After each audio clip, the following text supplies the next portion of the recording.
తొలి ఏకాదశి కథ వింటే మీ జన్మధన్యం. హిందువుల తొలి పండుగ తొలి ఏకాదశి.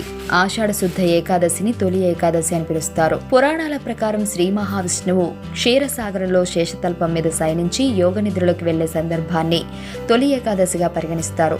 శ్రీ మహావిష్ణువు నిద్రించే రోజు కాబట్టి దీనిని శయన ఏకాదశి అని కూడా పిలుస్తారు.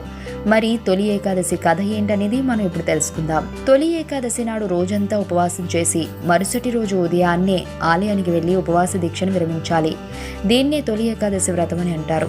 ఇలా చేయడం వలన జన్మ జన్మల పాపాలు ప్రక్షాళనమవుతాయని నమ్మకం. అయితే యోగ నిద్రలోకి వెళ్లిన శ్రీ మహావిష్ణువు మళ్లీ 4 నెలల తర్వాత కార్తీక శుద్ధ ఏకాదశి నాడు మేల్కొంటాడని చెబుతారు. దీనినే ఉద్దాన ఏకాదశి అని అంటారు. ఆ తర్వాత రోజు వచ్చే ద్వాదశినే క్షీరాబ్ధి ద్వాదశి అంటారు. ఈ 4 నెలల సమయాన్ని పవిత్రంగా భావించి చాతుర్మాస్య దీక్ష చేసేవారు.